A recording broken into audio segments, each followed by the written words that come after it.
अवतार. कान्हाजींचे एक भक्त होते. ते मुसलमान होते, रसखान नावाचे होते बरं का. ते की नाही रोज एक पानवाल्याच्या दुकानावर पान खायला जायचे. मग त्या पानवाल्याच्या दुकानावर आहे ना कान्हाजींचा बाळ स्वरूपात फोटो होता.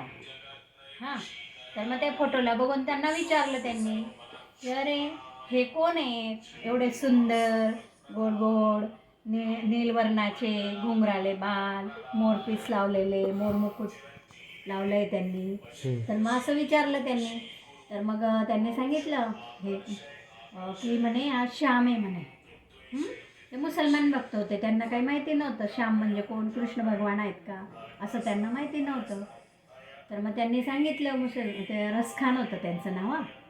रसखानांनी विचारलं म्हणे याला बुटं का नाही घातले म्हणे, छोटे छोटे बुटं घालायला पाहिजे म्हणे, त्यांच्या पायाला की नाही खडे लागतील म्हणे, यांच्या आईवडिलांनी बुटं नाही घातले का यांना म्हणे.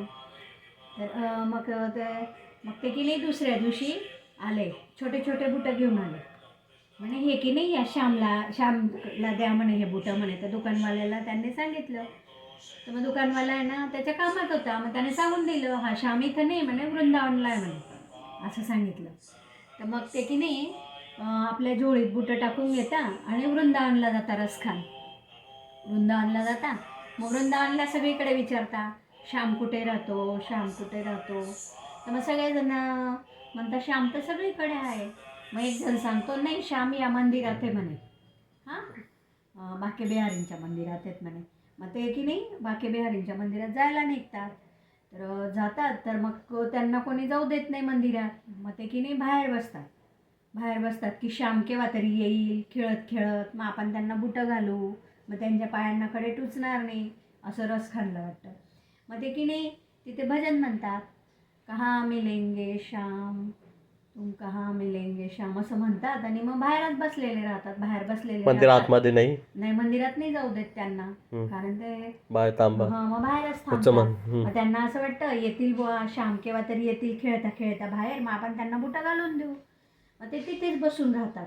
मग संध्याकाळ होते, मग रात्र होते, मग ते भजन म्हणत राहतात श्याम केव्हा येईल, त्यांची वाटच बघत राहतात. आणि एकसारखी श्यामची मूर्ती ते डोळ्यासमोरच आणतात लहान बाळा स्वरूपात. तर मग पहाटे 3 वाजेला मग असा छुम छुम आवाज येतो त्यांना बरं का. आवाज येतो मग ते एकदम डोळे उघडून बघतात, अरे श्याम आला, अरे किती वेळ वाट बघितली मी तुमची, श्याम बाळाची वाट बघितली, तुम्हाला बुटं घालायचे म्हणे, मग तुमच्या पायाला खडे लागले असते म्हणे. मग ते की नाही ते श्याम मस्त एकदम सुंदर नीलवर्णात मोरमुकुट घातलेले त्याच स्वरूपात येतात छान.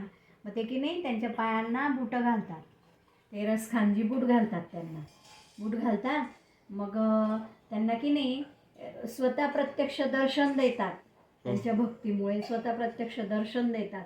तर ते रात्रभर दिवसभर असं पहाटेपर्यंत त्यांचं श्याम श्याम म्हणून केव्हा येणार बुवा तुम्ही बुटं घालायचे, तुम्हाला इतक्या आतुरतेने वाट बघत असतात. तर मग पहाटे 3ला श्याम येतात आणि मग ते बुटं घालतात त्यांना.